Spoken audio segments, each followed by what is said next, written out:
All right, so welcome back to this short, part of lecture 12, where we are going to cover these spatial dependence devices called as the covariogram and the correlogram. So let's dive in. In all likelihood, it'll be a short lecture. Okay, so consider the relation that variance of z of S1 minus z of S2 is equal to variance of ZS1 plus the variance. I am simply applying the definition of variance here. Variance of ZS2 minus twice the covariance of ZS1 comma ZS2. And remember, these will be sort of true for all S1 and S2 in a stationary domain, right? Now, variance of ZS1 minus ZS2 is obviously the variogram, right? It's 2 gamma L2 norm of S1 minus S2, right? And of course, we are talking about data that are delineated with a coordinate system where, as we saw earlier, S1 is a XY coordinate and S2, which is S1 plus H, is sort of also has its own XY coordinate. And we can visualize these as vectors themselves, right? So S1 and S2 are vectors, and the lag between them is the vector H, which we say is, S1 minus S2. So SH encapsulates both distance and direction, right?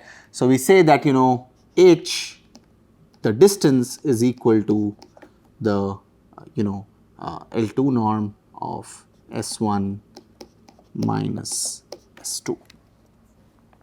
Okay. Now, given S1, S2 and H, right, and H as defined above, Z has to be second order stationary process for the covariance, covariance measure C S C of S1 minus S2, that is covariance Z of S1, Z of S2 to be defined.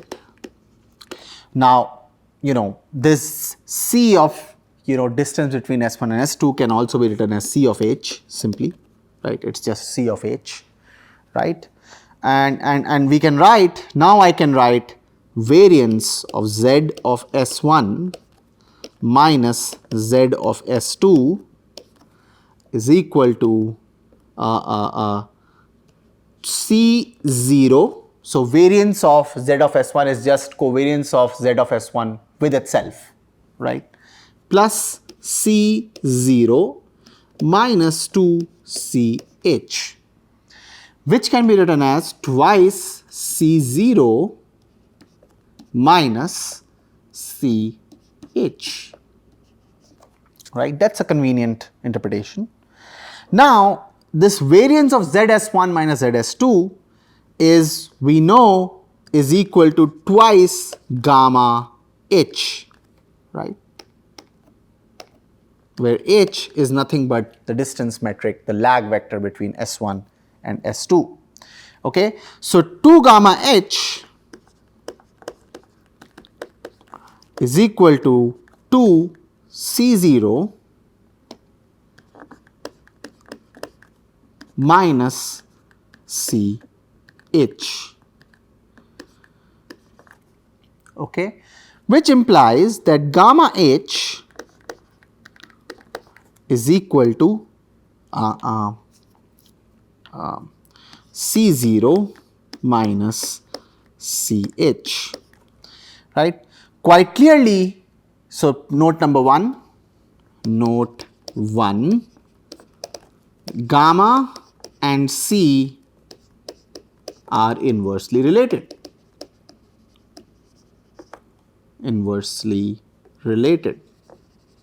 Okay, and this discussion can't be, we can't be clearer than that, right?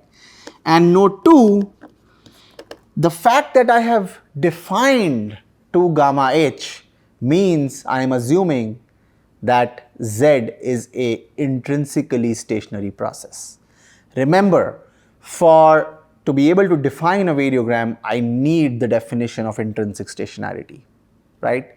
The variogram is embedded in the definition of intrinsic stationarity. So I'm just going to say that the fact that I have defined 2 gamma H means I have assumed or claimed or committed to intrinsic stationarity, which again, remember, is a decision that you must take before you go on to provide such a definition. Okay. Now C of H, this C of H is called as the covariogram. So we have solved one puzzle, we know what is covariogram. Next we will simply figure out what is correlogram, right? Okay, let's do that. So given C0 greater than 0, we have rho, which is the notation for correlogram for points separated by a lag of h. This is my correlogram, is equal to C of h divided by C of 0. This is the definition of a correlogram. Now pay attention that the correlogram is a analog or analogous to the correlation parameter, right? So if I were to do a little aside here and we were to talk about correlation between x and y, so those who have, most of you would have seen this earlier, is nothing but covariance of x and y divided by standard deviation of x and standard deviation of y, right? We are simply writing an analog, we are defining an analog of the correlation statistic as we understand it. We in fact even define this as rho parameter, using a rho parameter. Okay, so we are simply sort of we are creating this analog of the correlation parameter. Okay, I'm just going to fix my handwriting here. Sorry about this trouble. Okay, yes, that's it. Okay, all right. So now sort of the properties portion. So let's look at that. So we have, if I'm going to say furthermore, if C of h approaches 0 as h approaches infinity. So as we are looking at points that are very far apart, okay, or enough far apart in space, right, then we say that 2 gamma h, we will have 2 gamma h will approach 2 of C0, right, nothing, which is nothing but basically the variance of ZS1 and variance of ZS2, variance of ZSI, right? As obviously h approaches infinity. Now the quantity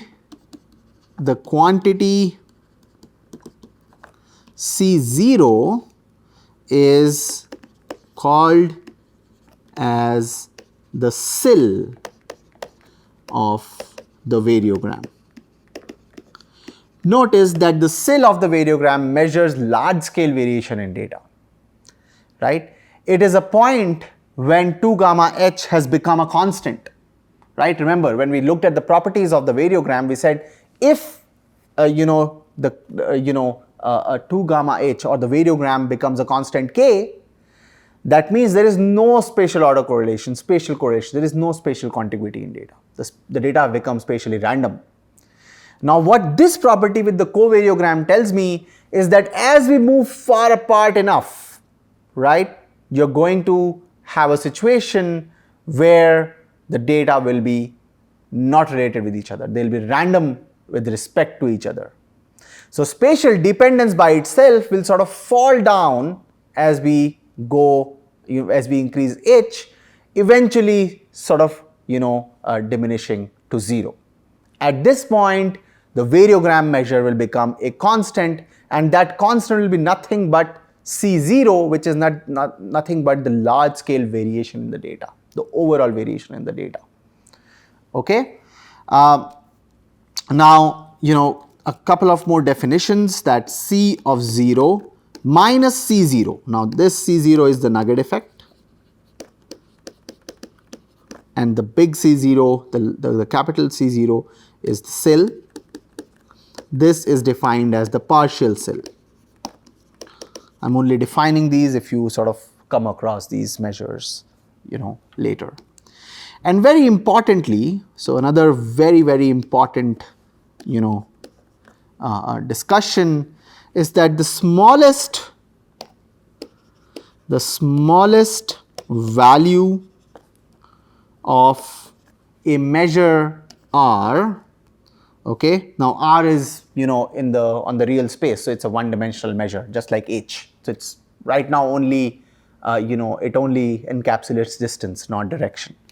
Okay, so R for which, so smallest R value for which 2 gamma R is a constant, that is 2C0, right? Then R is called or known as the range of the variogram, or the semi-variogram. So the range is the distance from any point in time where spatial dependence diminishes to 0. Okay, spatial dependence is not a global process; it's a local process. We have said that when we introduce spatial statistics, we said there is spatial heterogeneity, which is large-scale trends in space, and then there is spatial dependence, which is defined to be a local property, right? So if we move far apart enough, right, we are going to have a situation where these values are as if randomly generated from independently and randomly independently generated from each other. They are not going to be spatially dependent. So after we have moved out our units of distance from any given point, the prediction power of this knowledge of information of this original point beyond this r distance in all directions is 0. There is no value to this in terms of spatial prediction. Okay, this is pretty interesting, right? So having understood that, now what we have seen is that we have two alternative measures of spatial correlation, right? We have two alternative measures of spatial contiguity, right? We have the variogram, we have the covariogram. We also have the correlogram, but correlogram is really just, a derivative of the covariogram. It turns out that the variogram is most favored among the two, and the question is why. Okay, so let's try and sort of understand what is gained by postulating a variogram rather than a covariogram. So typically you will see studies estimating or reporting variogram measures rather than covariogram measures. Whereas we have seen on the previous slide, we saw that they are simply inversely related. They are linearly related, in fact.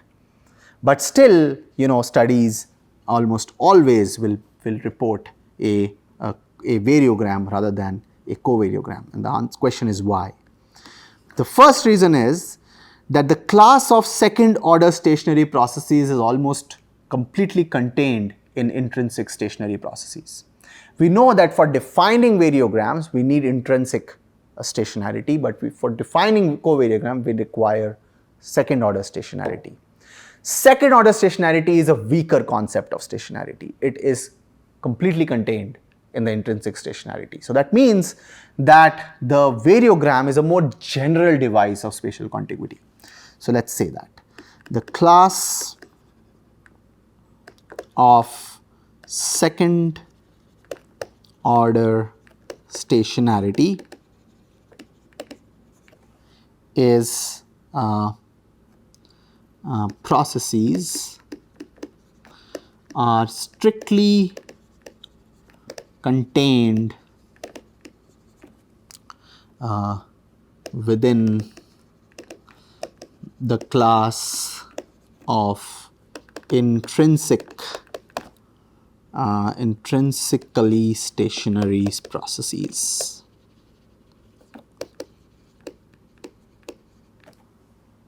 Okay, and that will basically imply that the variogram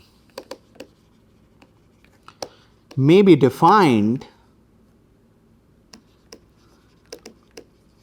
for more general settings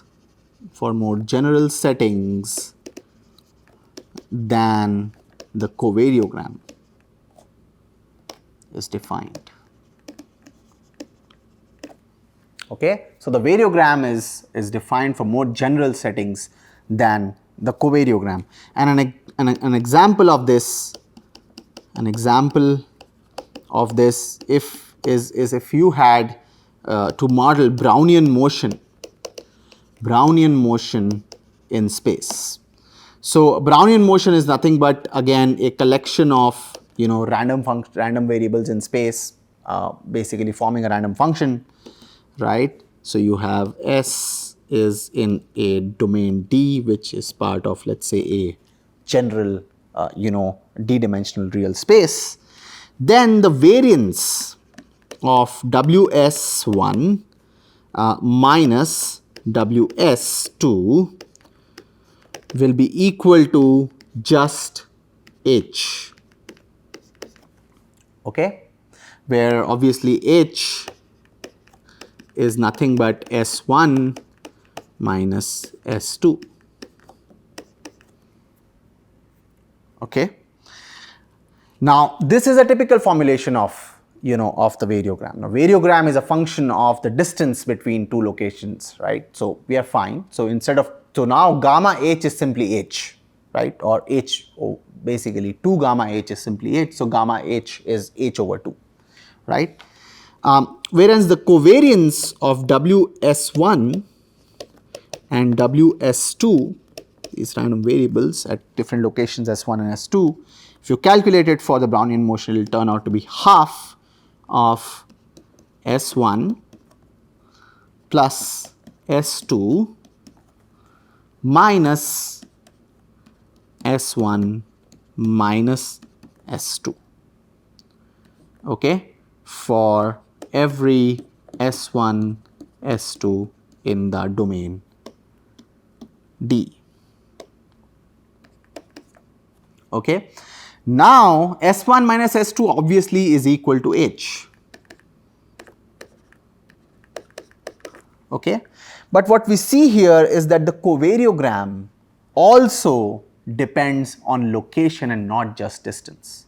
So covariogram is not really defined in the sense of second order stationarity. Second order stationarity requires that the covariogram be defined by the distance between two locations and not the location itself. Here, if I move on to locations S3 and S4, which are, let's say, apart by the same distance h, but the covariogram will not be the same as it is between WS1 and WS2, right? So the covariogram is not defined, right? So this implies the covariogram is not defined for a Brownian spatial process, right? Whereas the variogram is, because it's following the rule that, you know, the variogram, the variance of the first difference of values that are generated at two different locations has to be a function of the distance and not the locations themselves. It's not a function of S1 and S2, but S1 minus S2, okay? The second major reason, something that we have not come to yet, so we'll just touch upon it and move forward, is that spatial prediction is considered easy to sort of carry out on intrinsically stationary domains, right? And intrinsic stationarity obviously is strictly containing the the idea of second order stationarity. So that's why, you know, variogram is more general. We have seen an example. So prediction purposes, you know, variogram is always going to be preferred over the covariogram. That is why, you know, in most cases, you know, the papers that you will read, the applications that you will come across, the applications that we will do in this class, we will be, you know, working with the variograms and almost never working with the covariograms. We studied them for pedagogical reasons, because we are going through the theory of spatial estimation of spatial processes, characterizing spatial processes. We are characterizing the spatial process. So both variogram and covariogram provide a valid characterization of the spatial processes. The only trouble is that the covariogram are less general, so they are not valid for cases or for situations where the variogram may be could be studied. So what we are going to do next is as the next sort of agenda in this course is going to be working with what is called as the experimental variogram. So we are going to focus on the variogram, of course, we have talked about it, and we are going to sort of focus on calculating or deriving this variogram using the real world data set, right? So that's the agenda going forward. I hope you enjoyed today's lecture, and I look forward to having you again in the next lecture. Thank you very much for your attention.